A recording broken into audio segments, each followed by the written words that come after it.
Hi, I'm John, And I'm Stephen. and welcome back to the overview of Christian doctrines. We're in the final leg of our series of the overview of Christian doctrines, hmm and we're going to cover our final doctrine, the doctrine of last things. And today we're going to tackle this very interesting question: what happens after we die? Now, this has many views and many beliefs, and there's so much theory surrounding this. But, Stephen, what does the Bible say about this? Yeah, so when we ask the question, what happens after we die? In theological terms, we are asking about the intermediate state. Ooh. Yeah, the intermediate state is the state between after we die and before Jesus comes back. So after Jesus comes back, we enter into the final state, the eternal state. But before that, what happens? That means after we die and before Jesus comes back, that is the intermediate state. Okay, let's get right into it then. So in the Old Testament, people after people die, they go to a place called Sheol. Oh, I heard of that. Yeah, Yeah, it sounds like the underworld kind of thing. Like, yeah. yeah. So it's an underworld where people have some kind of a shadowy Mm, existence, non-existence kind of a thing. That's where bad people go. mm, So the wicked goes to Sheol, and here we have Isaiah chapter 14, which is a taunt against the king of Babylon. mm. So that's a bad guy. So against this bad guy, scripture says, Sheol beneath is stirred up to meet you, king of Babylon, when you come. Your pomp is brought down to Sheol. The sound of your harps, maggots are laid as a bed beneath you, and worms are your cover. So bad people ends up in Sheol. Yeah, doesn't sound like a good place to No, be. absolutely not. Yep. Okay, but if that's where bad people go, Yeah. then how about good people, the good guys, Yeah. David, Moses, Abraham, Abraham, yeah, yeah. yeah. Yeah, so the righteous in the Old Testament, they go to Sheol as Oh, well. Yeah, so we have Isaiah 38. This is by King Hezekiah, a writing of Hezekiah, king of Judah. mm, So Hezekiah is as good a king as any, right? And after he had been sick and had recovered from his sickness, why was he sick? But more importantly is how did he get well? Because he prayed. He prayed and God heard his prayer and so healed him. So this is a good guy. And so he writes, I said, in the middle of my days I must depart.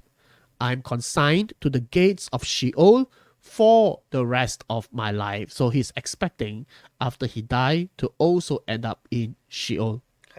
okay, hang on. Yeah, Now, you're saying that both the righteous and the wicked both go to Sheol, that's right. this gloomy and dark and despondent place. That's our destination after we die. Yeah, that's what the Old Testament saints believe. Huh, then is there a point then? Why do we be righteous, or why do we Yeah, follow God yeah, then? and If we're all so going, yeah. yeah, and so Old Testament authors they struggle with this. For example, the writer of Ecclesiastes really struggle with this. On what's the point if both the righteous and the unrighteous die and end up in Sheol?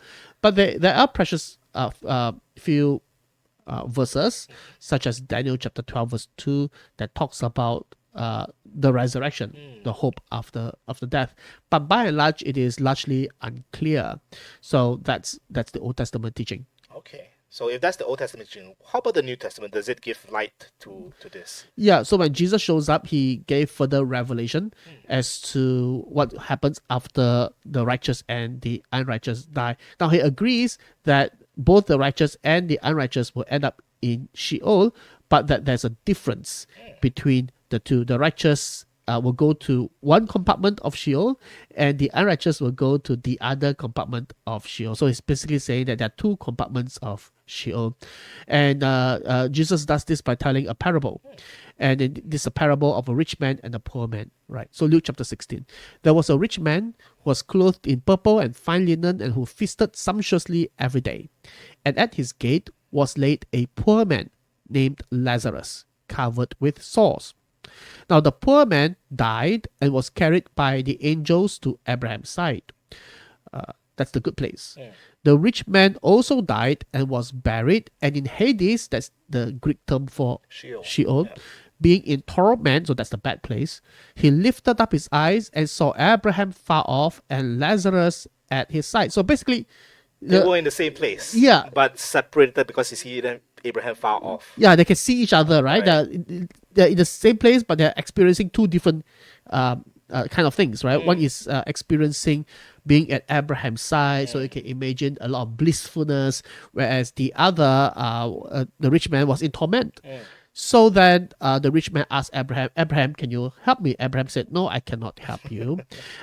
Furthermore, he says, besides all this, between us and you, a great chasm has been fixed, in order that those who would pass from here to you may not be able, and none may cross from there to us. So they're in the same place, all right, but it's separated by a chasm that you can't just jump over to one side to the other side. And on the Abraham side, the poor man's side is blissfulness, and in the other side is torment, where the king of Babylon and this rich man is. Yeah. So this, however, Yeah. that being said, this is, however, still done in a parable format, That's a right. story. Did Jesus ever actually like clearly and plainly say like what happens to us after we die? Yeah, in fact, you can ask the question, what happened after Jesus dies, right? What happens to him after he dies? So while he was on the cross, there was a criminal that was crucified next to him, and then that criminal came to realize who Jesus was, and so the criminal said to Jesus, Jesus, remember me when you come into your kingdom. So that is an act of faith. And so Jesus said to him, truly I say to you, today you will be with me in paradise. Now today, on that day, where did Jesus go? Did Jesus return to heaven? No, he didn't. On that day, Jesus died, and so he went down to Sheol. So on that day, today you will be with me in the paradise section of Sheol, together with Abraham, together with the poor man, together with King Hezekiah and all the righteous dead. Whereas the other place, Sheol proper, that's where the king of Babylon and the rich man were. I see. Okay. But so that's Sheol. But how come today, right? Christians normally say that, yeah, after we die, we go to heaven. Now we have to, be with Christ in heaven. Well, where does that come from then? That's right. So, because he said, be with Christ in heaven. So we ask the question, where is Jesus today? Did he remain in Sheol? No. On that day when he was crucified, he went down to Sheol. But on the third day, he rose from the dead. And then he ascended back to heaven. And one day he will return from heaven. So right now he is in heaven. And so Galatians chapter 2, Paul writes, for to me to live is Christ, and to die is gain. I'm hard pressed between the two. My desire is to depart and be with Christ, for that is far better. So Paul says that after the Christian die, we will go to be with Christ, and Christ is in heaven. So that's why people say that after we die, we go to heaven, because we go to be with Christ, and Christ is in heaven. 2 Corinthians chapter 5, verse 6 to 8. We know that while we are at home in the body, that means we are alive, we are away from the Lord. For we walk by faith, not by sight. Yes, we are of good courage. And we would rather be away from the body and at home with the Lord. So to be at home with the Lord after we die is to go to heaven, to be with the Lord after we die, because that's where the Lord is. So, do we actually go to heaven after we die, or Yeah, so I put here heaven question mark, yeah? because after all, there isn't a direct verse in the Bible that says that after you die, you go to heaven, right? It's not stated that way. It is stated that after we die, we go to be with Christ, and Christ today is in heaven.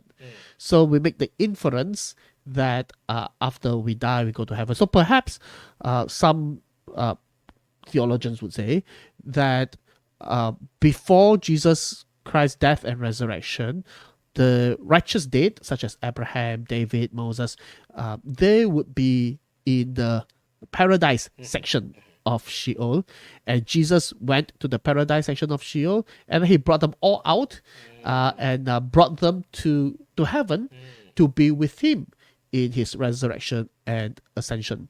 So that's where this might come from. Yeah.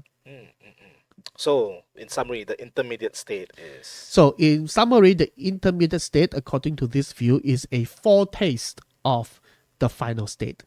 So, the final state for the righteous is the new heaven and new earth. So, the foretaste to be at Abraham's side is to experience something from a sample of the new heaven and new earth while awaiting for the new heaven, new earth. Whereas the intermediate state for the wicked would be that the foretaste experiences the foretaste of the lake of fire. So, Hell. hell, yeah, basically they get a sample of hell while in the intermediate state. But Stephen, I've also come across a lot of verses Yeah. that mention that the brothers who have fallen asleep. Yeah, and fallen that's, asleep. And that's those who have died. Yeah. And many Christians, some Christians today, there's a view that holds that they don't go anywhere. They instead fall asleep. That's right. How about those type of views? Yeah. The Bible often say that after we die, we fall asleep. So when you fall asleep, you lose consciousness. So this is called the soul sleep view. After all, a lot of what we talk about in the 40s of the final state hinges upon that parable. Yeah. That Jesus gave, and a parable, it's a parable, right? And so some Christians may not feel very comfortable in putting too much stock on a parable. So some of them would come to the view of soul sleep, meaning to say that the deceased soul is in a state of unconsciousness, and they will regain consciousness at the resurrection. So after we die, we become unconscious, both the righteous and the unrighteous. There's no experiences of any kind. And then we will all wake up, both the righteous and the unrighteous will wake up at the resurrection. And the righteous will receive their reward, and the unrighteous will receive punishment. Okay. Yep. So, what happens after we die? What happens after we die is a foretaste of the final state, or some would say soul sleep. But of course, that is just the intermediate state. What is very interesting to a lot of us is what happens after we die. The final state. So stay tuned and join us next time at Overview of Christian Doctrines.